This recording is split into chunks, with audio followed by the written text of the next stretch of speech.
So my last video that I did, if anybody watched it, was on a weird time in my past where trying to fit into the very black and white structure that was around me of what a man is and what a woman is, finding myself as a man, oh boy at that time, but as a man, but not able to fully relate to men, at the same time finding things in women, physically not a woman, but biologically not a woman, but there were things that I connected with more with women than I did with men, and especially at a time where, you know, puberty and everything, it's a difficult time, it's an emotional time, there's a lot of hormones going on, a lot of confusion, a lot of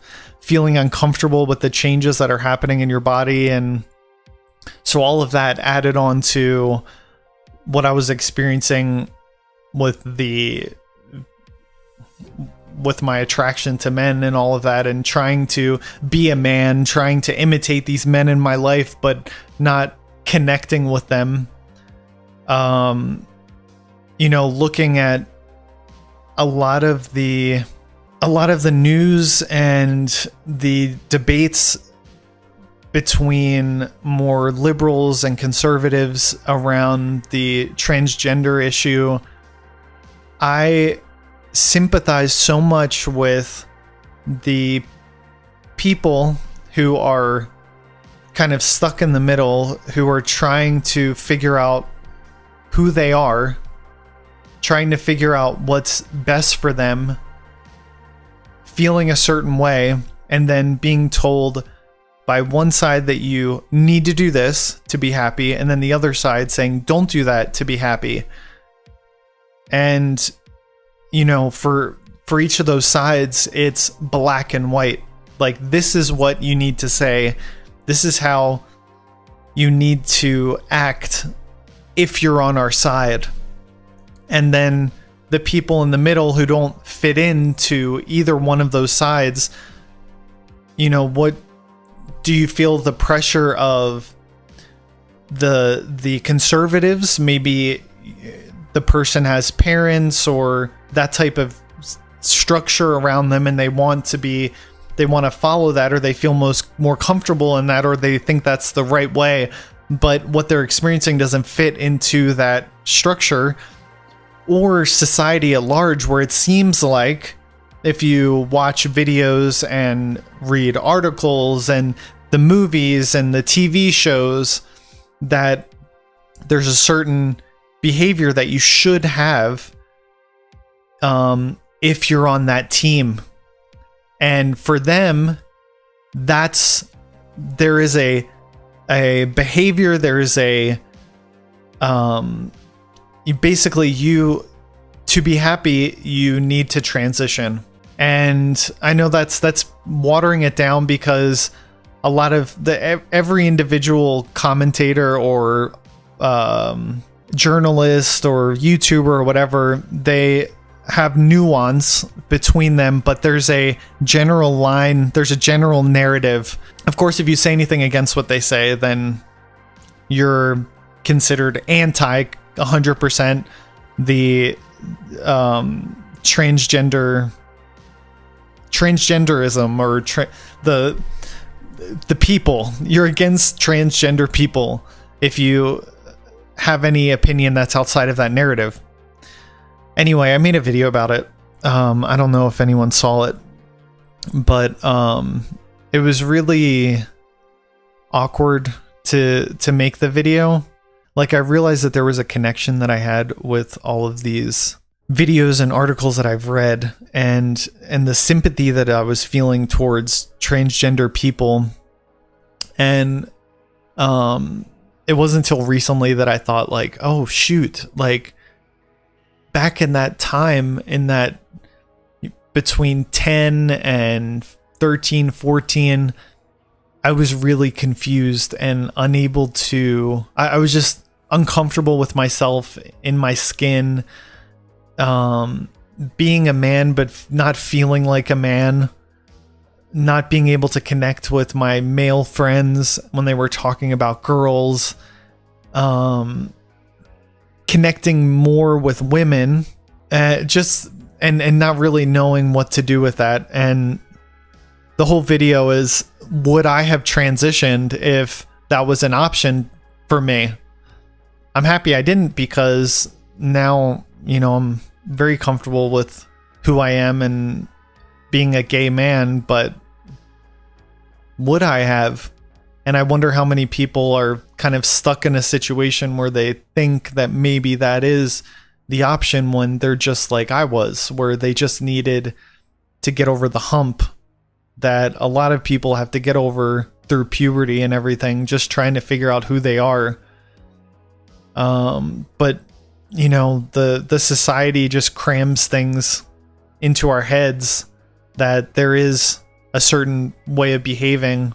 And if you don't do that, then, with the transgender issue, if you don't allow children to transition, then you're basically giving them a death sentence, because look at the numbers of self-harm and all of that. And I think that it's more nuanced. The argument requires people to step back emotionally from the situation and really just look at the science that we have, kind of meet on a level playing field, and not use it as a way of promoting your side, and not making it a question of sides, making it a question of finding out what's best for people, what's actually going to help them, what's going to give them a foundation, especially at that age, giving them solid ground to stand upon so that they can continue on with their life. So that's all I got to say about that.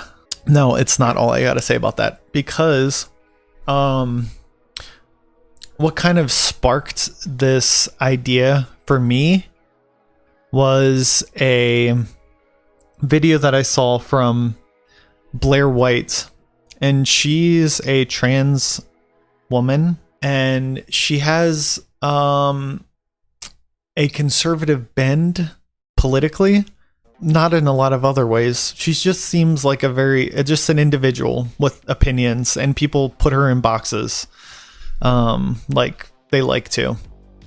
But anyway, she did a video. It's called the Detransitioners of TikTok, the Other Side of the Coin. And I think the reason why she did that was because we only hear about the transition and how happy they are, and all like trying to push the good and the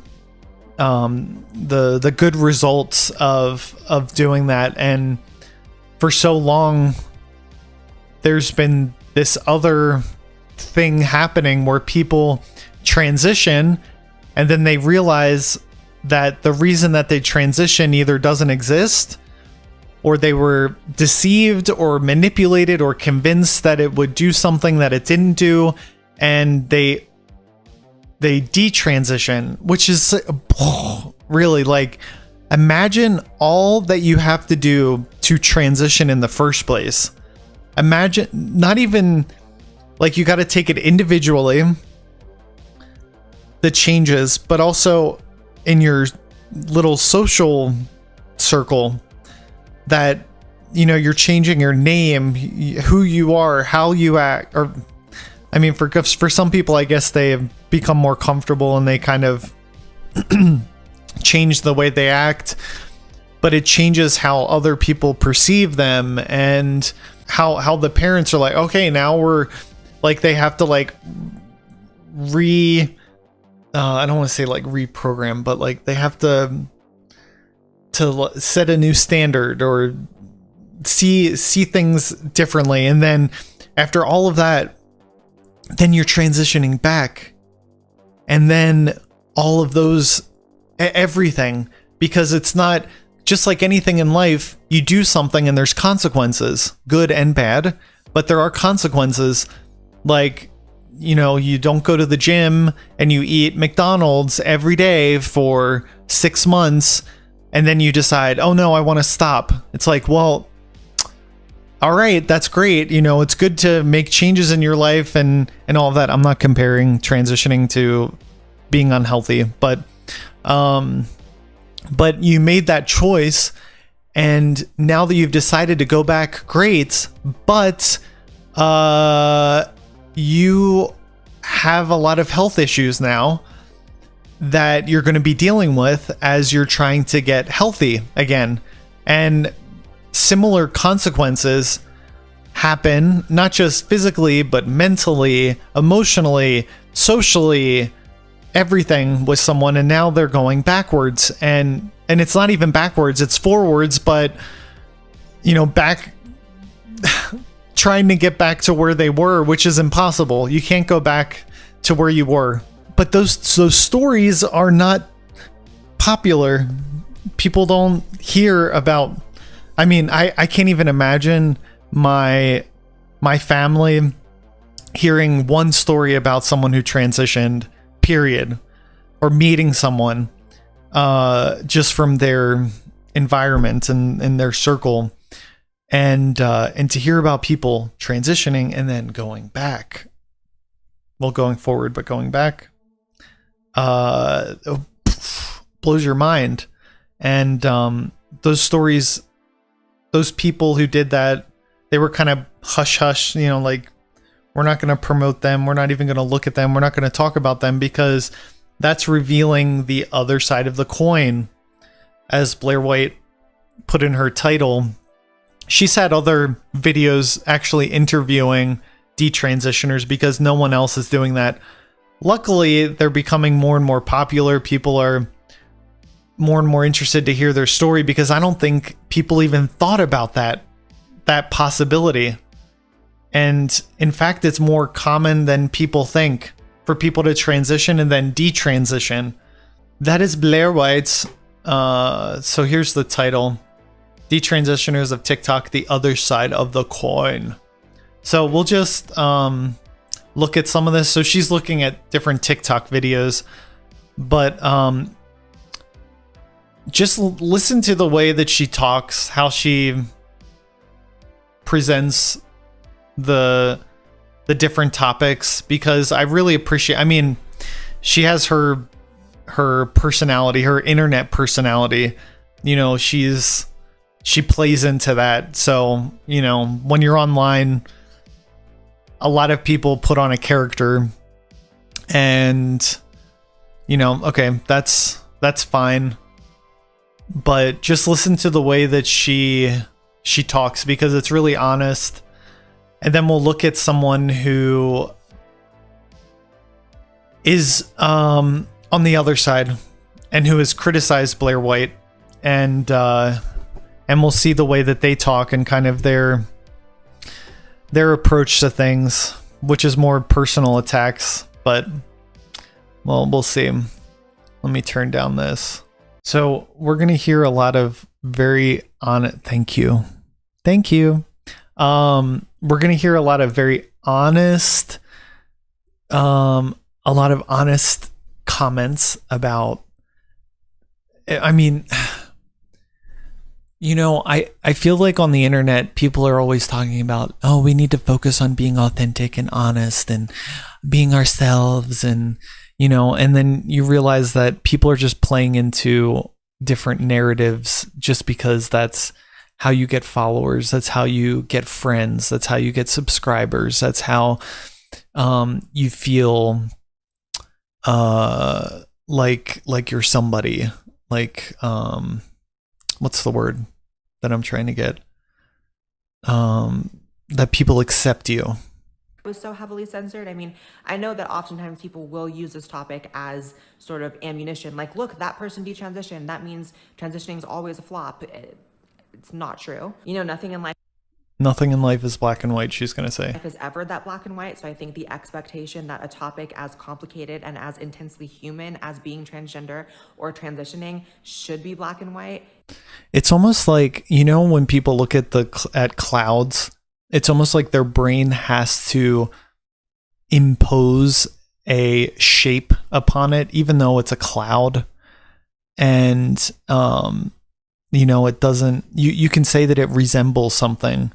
I feel like that's what happens when we see people online, or we hear a little bit about the story of someone. But I feel like that's what happens with people when they come across different stories. They just want to, in their head, they're not comfortable in seeing the nuance. They're not, I don't know if comfortable is the right word, but it's more difficult intellectually to take apart what you're being told and see all the nuances in it. It's a lot easier to just hear certain words, or to have like an instinctual reaction to certain people, and to kind of just put them in a category, and then mentally you can feel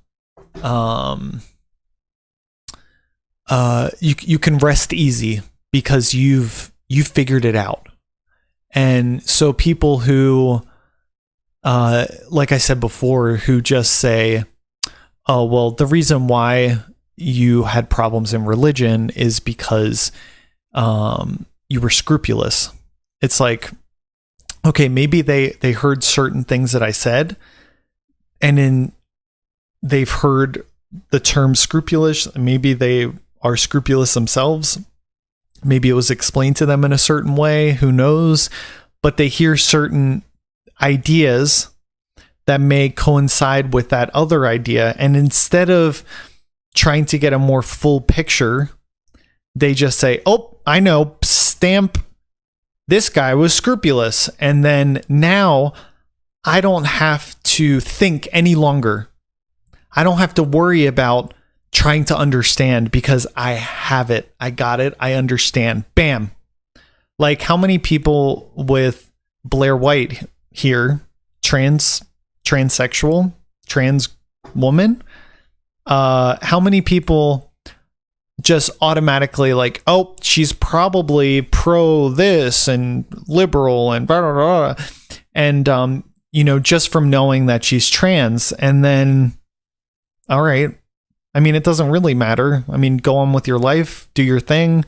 You never have to come in contact with this person because you've just labeled them as a certain way. Okay, great. But I mean, is that really a way to live and have human interactions? Reddit for detransitioners with 26,000 members. And that might not seem like a lot, because obviously there are massive Reddit pages with hundreds of thousands, if not millions of people joining them. However, I have to tell you that as someone who sought on okay. people, and from my observation, this whole detransition explosion seems to be primarily among young people, primarily even further, young girls, which, go figure, it's not exactly a mystery as to why detransition would be more common in young people rather than older. When you're young, you just don't have the brain capacity to understand permanent or long-lasting decisions as well. Yeah, that just seems so obvious to me. Oh, it seems to me, in my 33 years on Earth, no, I think there's I noticed this even when I was in school. There's such a pressure, or there's such an exposure in school for children that it seems like they're growing up too soon.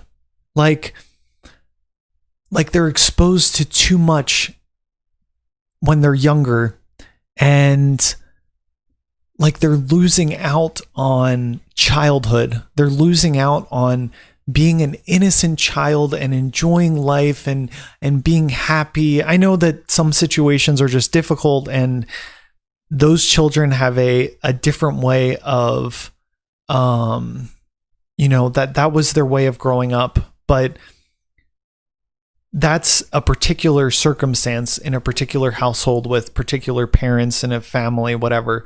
But it seems like a very general type of movement where children are just growing up a lot quicker but they're not mentally capable of taking in these huge topics at such a young age.